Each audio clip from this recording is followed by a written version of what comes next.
saya Jennifer Siloi, kelas B mata kuliah Interaksi Manusia dan Komputer, Universitas Kristen Indonesia Maluku UKIN. Di saat ini saya akan menjelaskan tentang use case diagram dan activity diagram. Yang pertama, use case diagram. Pengertian dan use case. Pengertian use case. Use case merupakan sebuah teknik yang digunakan dalam pengembangan sebuah software atau sistem informasi untuk menangkap kebutuhan fungsional dari sistem yang bersangkutan. Use case menjelaskan interaksi yang terjadi antara aktor ke inisiator dari interaksi sistem itu sendiri dengan sistem yang ada. Sebuah use case direpresentasikan dengan urutan langkah yang sederhana. Kemudian manfaat use case. Yang pertama, gunakan untuk berkomunikasi dengan end user dan domain expert. Yang kedua, memastikan pemahaman yang tepat tentang requirement atau kebutuhan sistem. Yang ketiga, digunakan untuk mengidentifikasi siapa yang berinteraksi dengan sistem dan apa yang harus dilakukan sistem. Yang keempat, interface yang harus dimiliki sistem. Yang kelima, digunakan untuk verifikasi. Yang ketiga, karakteristik use case. Use case adalah interaksi atau dialog antar sistem dan aktor, termasuk pertukaran pesan dan tindakan yang dilakukan oleh sistem. Use case diprakarsai oleh aktor dan mungkin melibatkan peran aktor lain. Use case harus menyediakan nilai minimal kepada satu aktor. Yang ketiga, use case bisa memiliki keperluasan dan mendefinisikan tindakan khusus dalam interaksi atau use case lain mungkin disisipkan. Yang keempat, use case class memiliki objek use case yang disebut skenario. Skenario menyatakan urutan pesan dan tindakan tunggal. Yang keempat adalah komponen use case. Use case memiliki beberapa komponen, yaitu satu aktor, yaitu menggambarkan seseorang yang berinteraksi dengan sistem, di mana hanya bisa menginputkan informasi dan menerima informasi dari sistem dan tidak memegang kendali pada use case. Yang kedua, use case, gambaran fungsional sistem yang akan dibuat agar pengguna lebih mengerti penggunaan sistem. Yang ketiga, relasi dalam use case. Ada beberapa relasi yang terdapat pada use case diagram. Yang pertama, association yang menghubungkan link antar elemen. Yang kedua, generalization, sebuah elemen yang menjadi spesialisasi dari elemen yang lain. Yang ketiga, dependensi, sebuah elemen yang tergantung beberapa cara kepada elemen lainnya. Yang keempat, aggregation, bentuk association yang dimana sebuah elemen berisi elemen lain. D. Tipe relasi atau stereotype yang mungkin terjadi pada use case diagram. Yang pertama, include, yaitu kelakuan yang harus terpenuhi agar sebuah event dapat terjadi, di mana pada kondisi ini sebuah use case adalah bagian dari use case lainnya. Yang kedua, extends, kelakuan yang hanya berjalan di bawah kondisi tertentu seperti menggerakkan alarm. Yang ketiga, communication, mungkin ditambahkan untuk asosiasi yang menunjukkan asosiasinya adalah communication acquisition.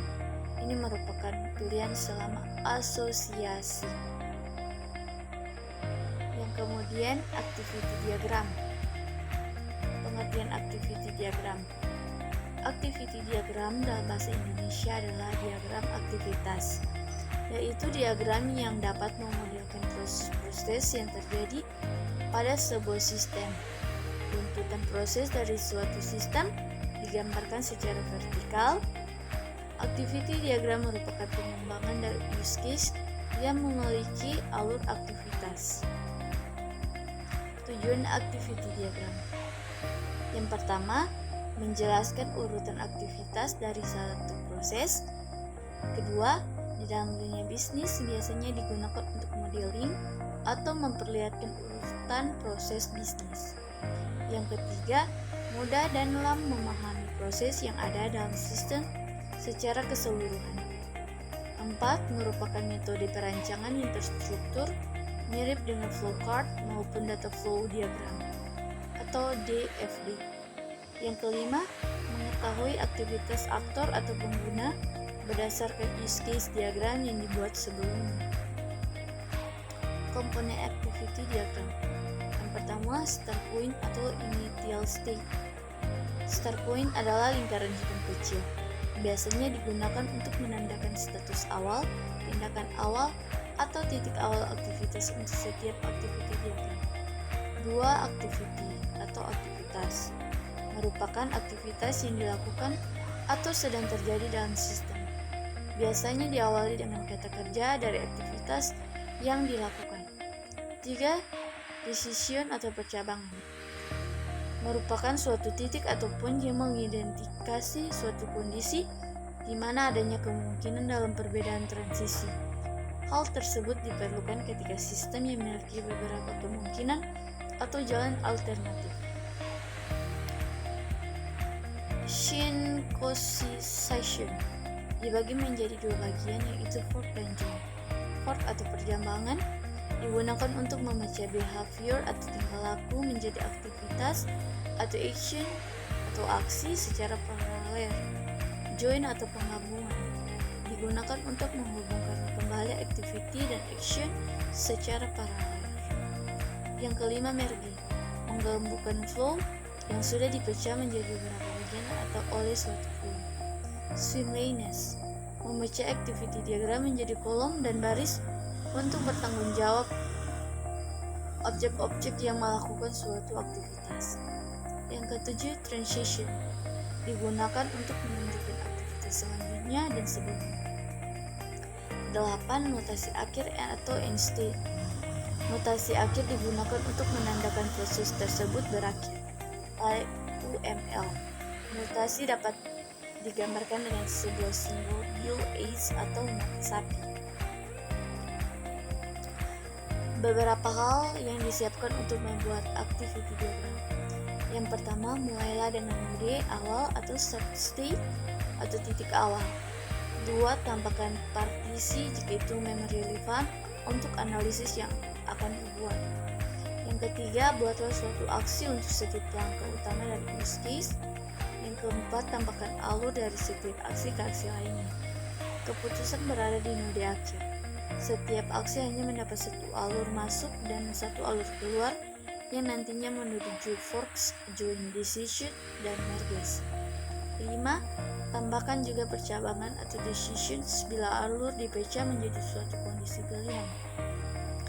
Jangan lupa untuk menggabungkan kembali dengan merging. 6. Menambahkan forks dan join jika aktivitas dilakukan secara paralel.